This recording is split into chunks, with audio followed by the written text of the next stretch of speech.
সোনাই নদীত একজন অপরিচিত মানুষের মৃতদেহ উদ্ধার হওয়ারে লইয়া খুব বেশি চাঞ্চল্য দেখা দিছে। পুলিশে বিলম্বর কারণে অভিযোগ উঠিছে আর রাগে গুসার মাঝে মানুষ।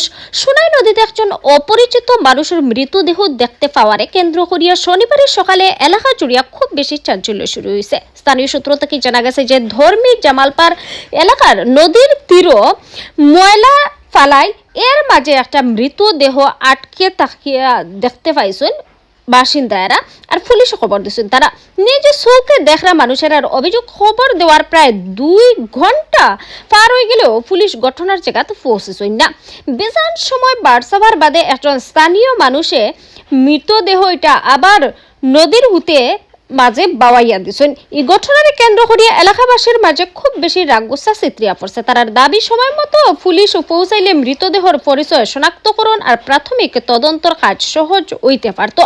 আর এক পাই দিয়া নদীতে মৃতদেহ আটকিয়া থাকার খবর পাইয়া ঘটনার জায়গা দৌড়িয়া আইসন গত 4 দিন থাকিয়া নিখোঁজ হওয়া একজন মানুষের পরিবারের সদস্যরা। জানা গেছে যে নদীর উজানোর মনিয়ারখাল বাগান এলাকার বাসিন্দা প্রজা রাজবর নামের একজন মানুষ 4 দিন থাকিয়া নিখোঁজ আছেন।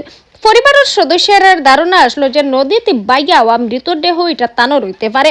তারা ঘটনার জায়গায় পৌঁছিয়া পরিচয় নিশ্চিত করার চেষ্টা করলেও তার আগে মৃতদেহ এটা ফিরিয়া নদীর হুতের মাঝে দিয়া বাইয়া গেছে গিয়া। ঘটনার বাদে স্থানীয়রার মাঝে রাগগুসা আরো বাড়ে গেছে গিয়া। তার অভিযোগ পুলিশ দেরিতে ঘটনার জায়গায় পৌঁছানোর কারণে সম্ভাব্য পরিচয় শনাক্ত করার সুযোগটা নষ্ট হয়ে গেছে গিয়া।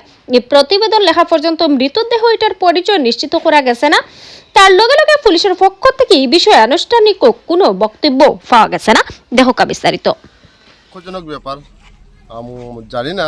একটা মনিয়ারখাল তাকিয়া একটা মিসিং হয়েছিল প্রায় 4 দিন আগে, তো প্রজা রাজগড় হইয়া, তো এখান থেকে খবর পাওয়া গেছে, আজকে ভিডিওর মাধ্যমে খবর পাওয়া গেছে ধর্মী জামালপাড় লাশ এখানো আজিছি আইয়া নদী বাসিছি। তো খবর পাইয়া পার্টিগুলো আইছে, সব তার মা বাবা আইছে আইয়া এখানো প্রশাসনটা জানানি হয়েছে। প্রশাসন এখন আর পালংঘাট আউটপোস্টের ইনচার্জ স্যার আইতরা এখন এর মধ্যে আইয়া এখানে আইয়া একটা বেটা জয়বাবু কইয়া মানুষ তাই না সবে কইতা ছাড়িও না ঠেলাইয়া ইগার ছাড়িও না, কিন্তু বেটারা ছাড়ি দিল। এত মানে খারাপ বেটারা সখ্যাত প্রায় 500 মানুষ 400-500 মানুষ আসলে এখানে কারোর কথা শুনেন না, হেতা নিজের ইচ্ছা স্বেচ্ছায় ছাড়ি দিচ্ছে।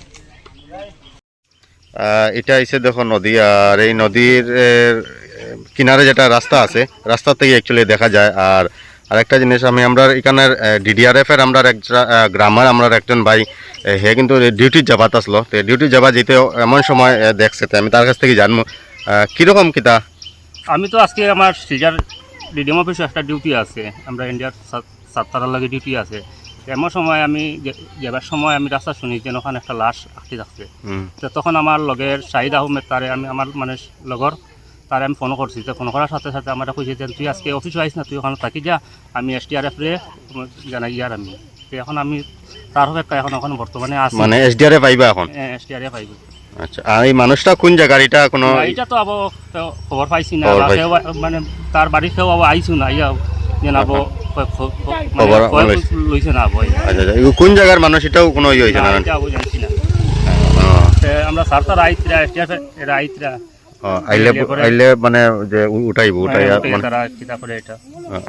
আচ্ছা, তো যারা যারা এই মুহূর্তে এই ভিডিও দেখছে আমি আপনারা দেখাইছি, এখানে প্রায় মানুষ কিন্তু এই যে দেখরা সকাল সকাল এই যে দেখুন, আর এই যে নদী সোনাই নদী, আর এই বডিটা এই না নিচে লাগাই।